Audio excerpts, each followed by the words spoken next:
Greetings and welcome to this edition of Spectrum of the Arts. We have a wide range of presentations for you today. We'll head for Dixie Hollins High School to hear a music ensemble doing an original work. We'll stop in downtown Clearwater for a look at the latest mural being created by members of the Gibbs High School Mural Club. And back on the music agenda, we'll review the latest accomplishment of Tarpon Springs High School musicians and highlights of the visit of international electric strings rock star Mark Wood. The Midtown Academy is open for business. It has been a while getting to where they're going, but they have now arrived.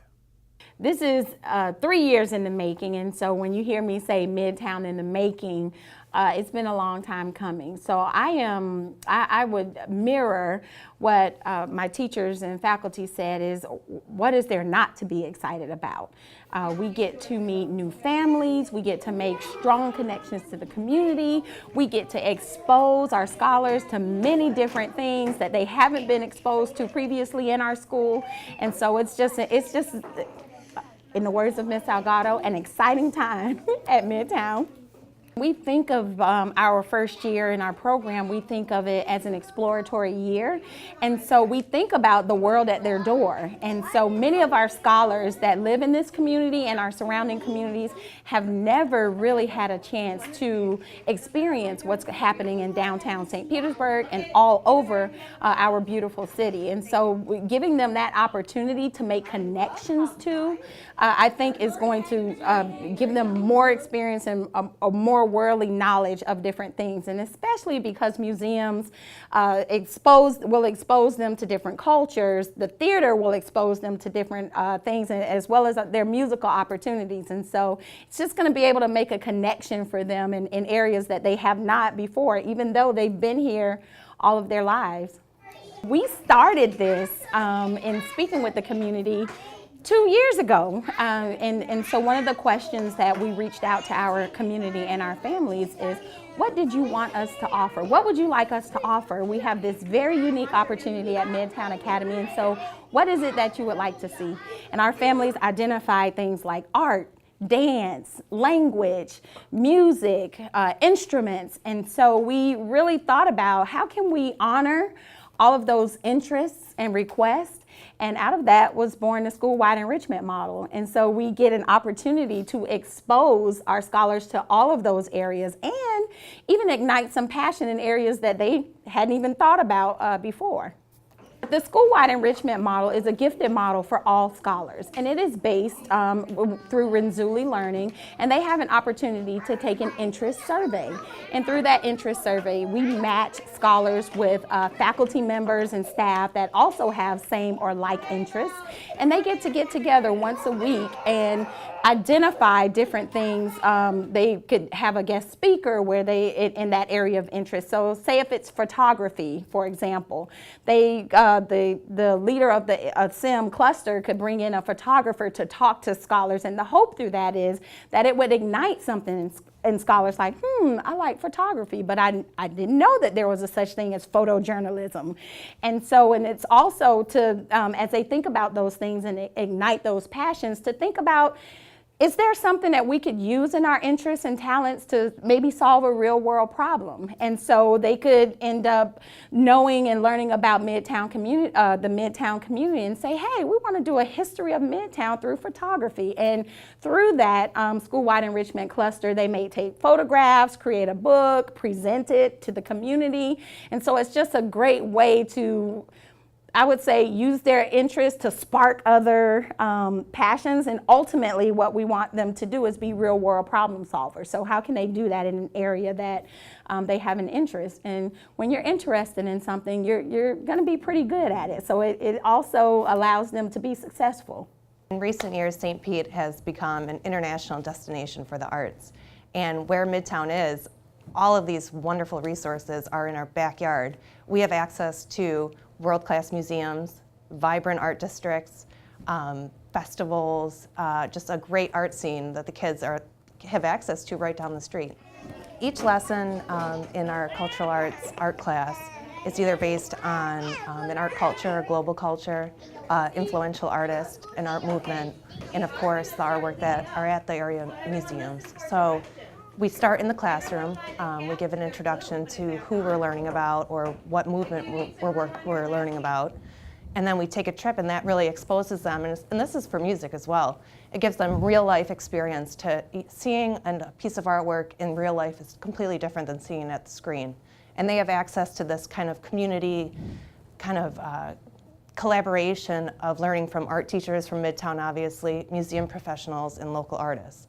So they get this different, well-rounded education that is multifaceted versus just hearing it from the teacher. You know, in museums, we're going to see things in real life, and it's going to be just with the standards, but instead of possibly, let's say if I were doing a traditional landscape lesson, of course I would do maybe Edward Hopper. But then at the James Museum, they have the Taos Society of Artists, who also fell in love with the American landscape. So it's just a different way of kind of teaching kids the same type of lesson. This would be the perfect opportunity for them to really express their potential and their growth as an artist. Students have the opportunity to go to music and art twice a week. So that's 4 classes of, the arts each week. So, one class, I know how we divided the arts. One teacher is kind of doing standard-based lessons, whereas I'm doing the cultural side, and we're going on field trips to cultural organizations, and my class always will involve an artist, an art movement, or an area cultural organization. Most of the kids always talk about the Dolly. I mean, I think he's probably the most widely well-known. And then they hear the other kids who've been to the Dolly and hear how wonderful and great it is. I mean, this is our international draw to St. Pete. And I think the Dolly had a lot to do with the other museums that are popping up. The kids he's an enigmatic character in himself. And I think the kids are really drawn to that and his kind of, quirky, I think, strange at first artwork until they realize what it's all about. So they're just so interested in that. I know I'm excited and why I wanted to be at this school. It really took my love of working in an art museum and working in being an art teacher in a public school. It's like I get to do both at once. Not only do I get to teach about great artists, I get to teach about the great artists that are here and exhibited in St. Pete. We have some of the best museums in the country. We have the Dolly, the James Museum, Imagine, the MFA, which has such a broad breadth of different type of art. I get to give these kids real life experience on what art is, where it is in the community, and it's just great to be able to take what they learn outside of the school and involve it in the creative process while they're here. I just the whole atmosphere of the school, the teachers coming in, like everybody ready to work. The students are everybody's so excited. Everybody's so behind us. The community, people are asking questions. It's good to be noticed for everything that we're about to do, because I've been here for the last 2 years, and it's every meeting we're going to be the best school in Pinellas County. It's going to happen. We're going to be the best. And every year we've just seen it progress. Baby steps, but we're moving forward every year. So I'm just super excited about everything here. I definitely think the kids are going to respond. They already have shown response. Even in my second grade classroom, talking about how we're going to go on more field trips to show our learning and to learn in different ways. They're just really excited because some of the places in St. Pete our kids haven't been to, and they're just they're reaching for that desire, and we're able to give it to them this year. Music has played an important role in thousands of students' high school careers over the years. At Dixie Hollins High School, it is not just playing or singing music. For some, it is writing, playing, and singing. Recently, a group of Dixie students performed an original composition for the Pinellas County School Board. Composer-artist Aleigha Everitt, a member of the Dixie Rebel Clef Club, wrote the song and was part of the ensemble that performed it. And one day, Aleigha comes in and she's like, "Hey guys, do you want to hear some songs I wrote?" And we were like, "Yeah." And so she played them, and they were really good. So we were like, we should do them. And then eventually we just built stuff together, and this came out of it.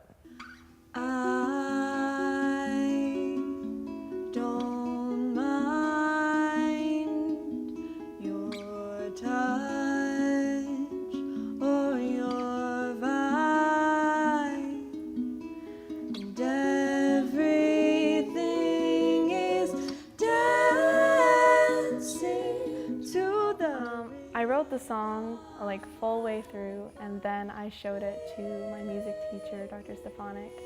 I've gotten a lot of great feedback. This is probably my only song that I've ever put way out there.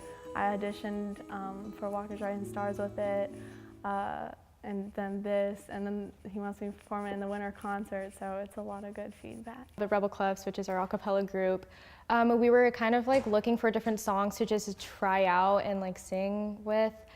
So we gave Aleigha's song a listen, and we all like just fell in love with it, which is like the chill vibe that we got from it.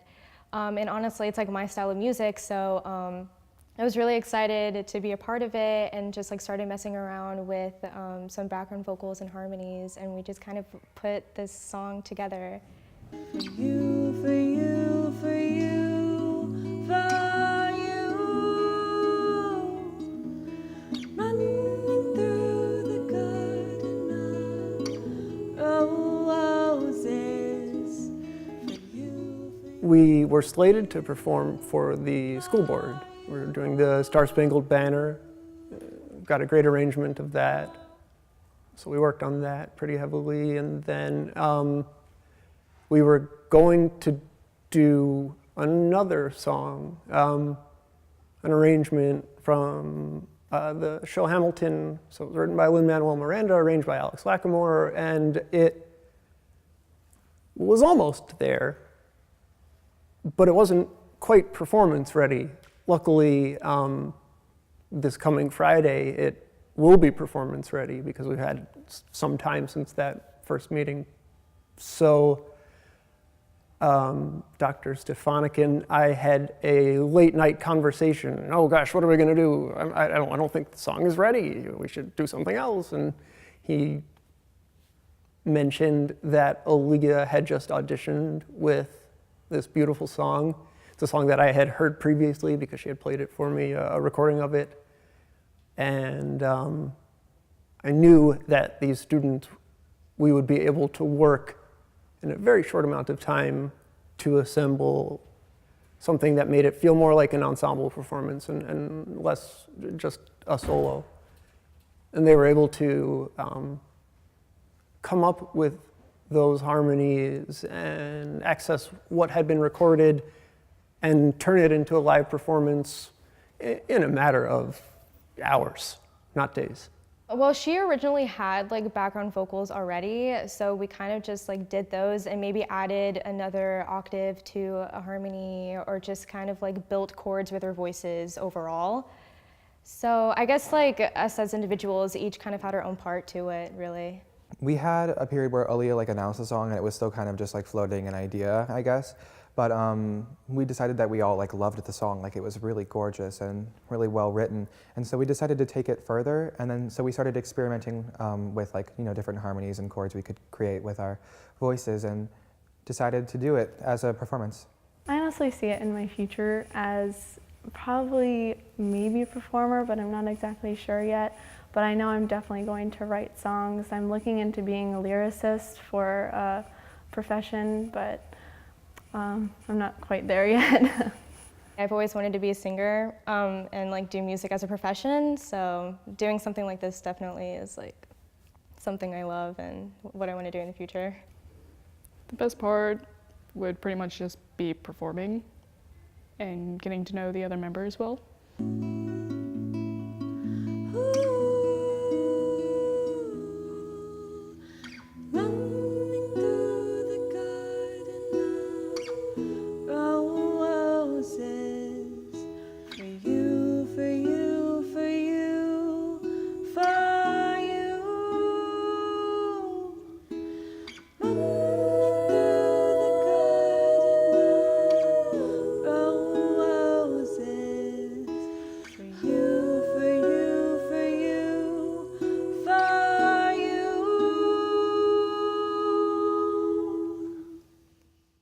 You may be interested to know that the Dixie Hollins Chamber Choir performed at the Disney World's annual Christmas concert on December 5th, another in the series of well-earned honors by the school's musicians and their instructors.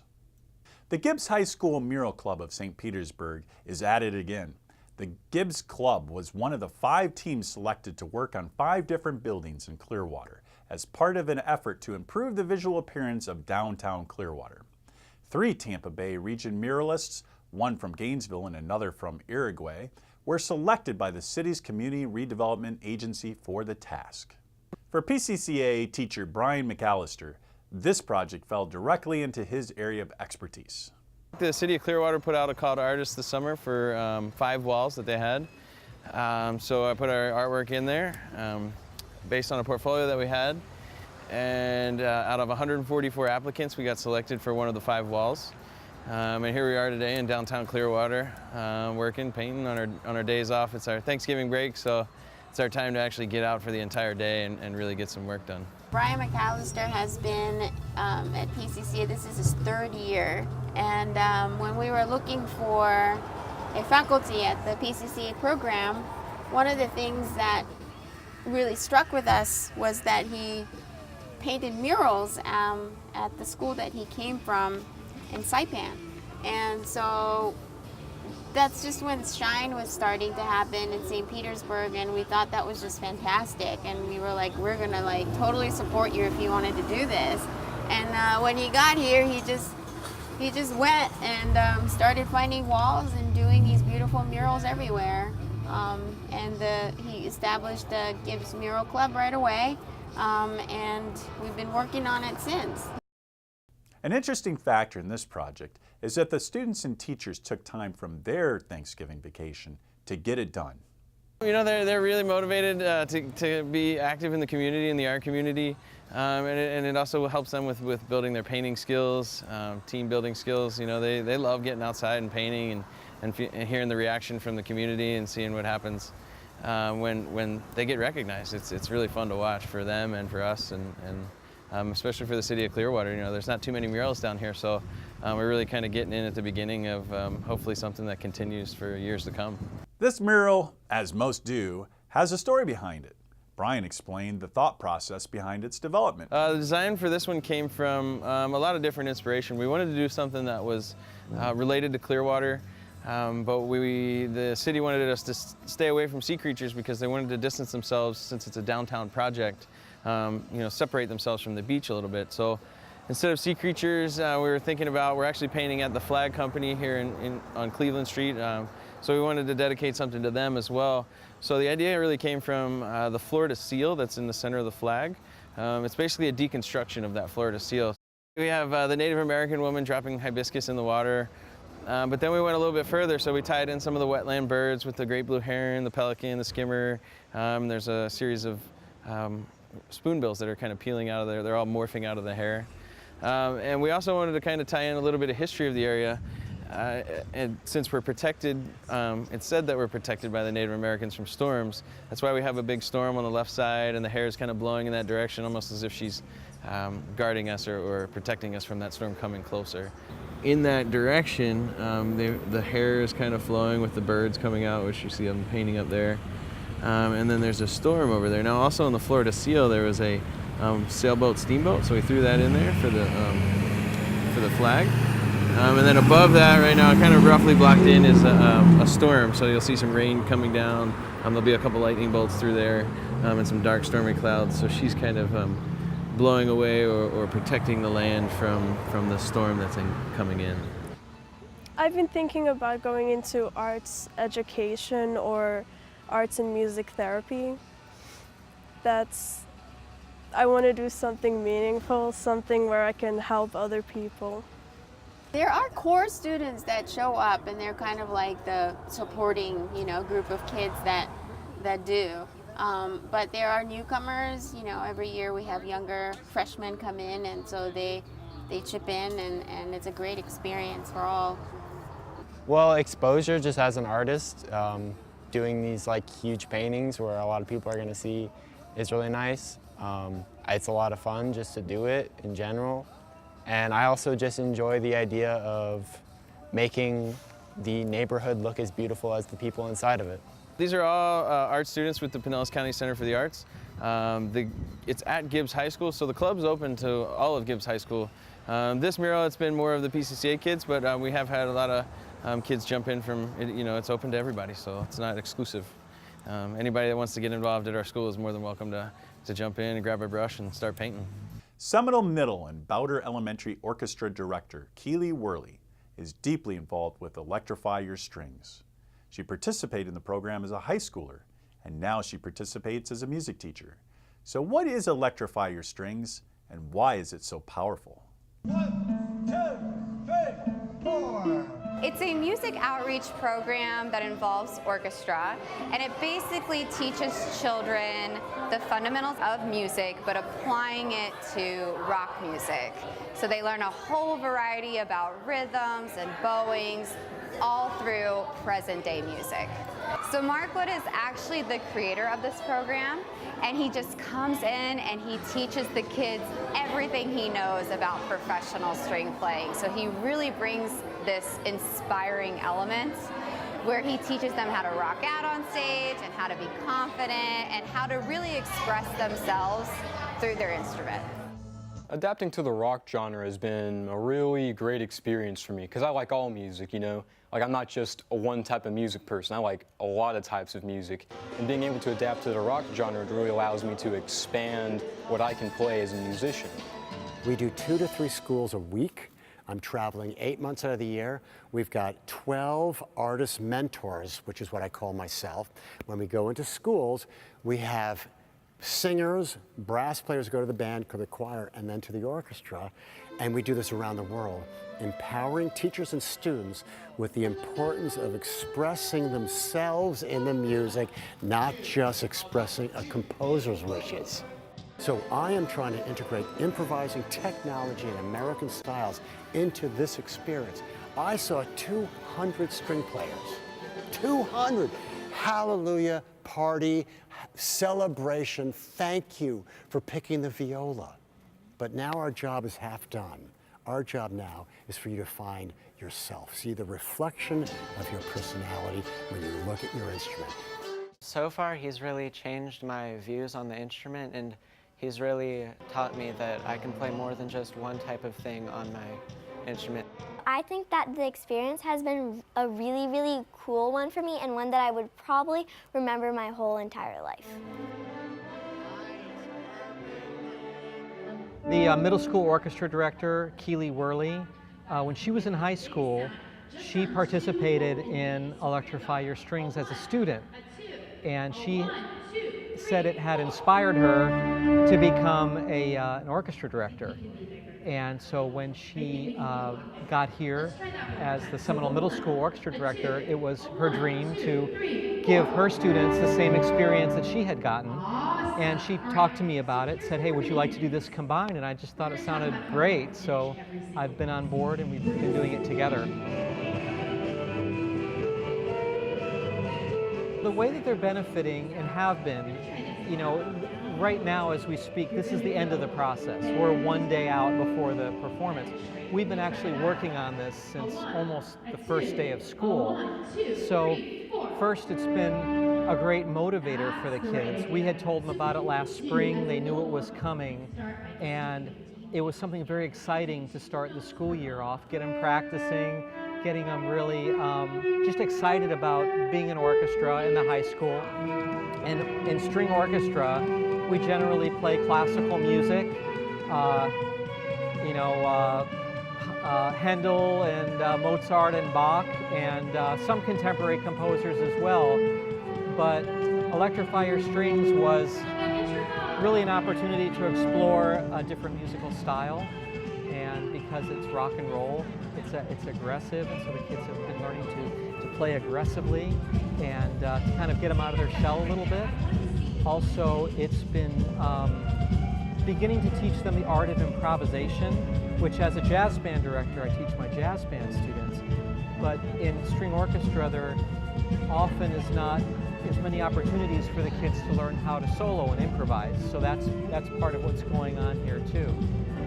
Obviously, I'm not in the classical genre as much as I used to be, and what really prompted that was meeting Mark Wood, who of course started the Electrify Your Strings program. I met Mark when I was about these guys' age, about 16, 15 or 16, and he came to my music camp and did a demonstration not dissimilar from what I'm doing with the kids today, and from that point on, I was really hooked on what he was doing and I was hooked on his instruments. So I really like to incorporate moving into playing. I think it's really important to free your body of that traditional sort of very poised and stiff way that a lot of classical players play. And they play, I mean, I understand why they play the way they do, but I think for rock and roll or pop or anything outside of the classical genre, moving your body is really, really important, and it's a form of self-expression. You would never go to a rock concert and watch them play like this. It would just be boring.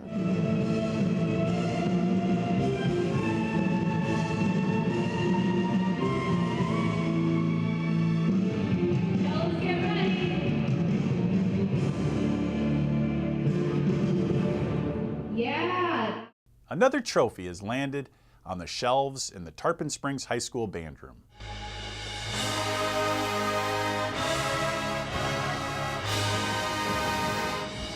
The Tarpon Springs Outdoor Performance Ensemble, the Class 2A champion, recently placed 5th overall in the nation, following his performance in the 2018 Bands of America Grand National Championship competition.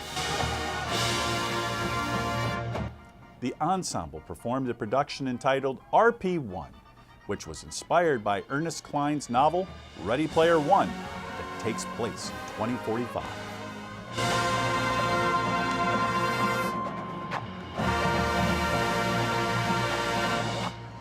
The Grand National Championships is a Band of America event with preliminary round competition in early November, followed by the final competition on November 10th. 100 of the top high school marching bands in the nation competed in this preliminary competition. 30 bands advanced to the semifinals, with the top 12 moving on to the finals.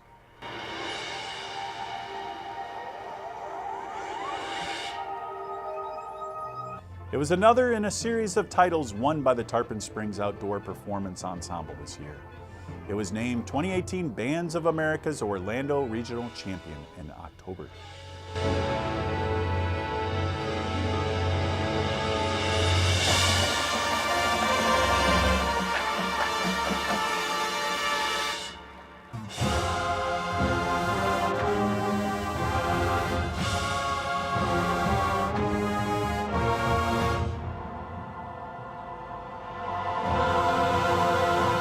Well, that's our show. We hope you've enjoyed it and will join us again for more Spectrum of the Arts. I'm Jonathan Ogle, and we'll see you next time.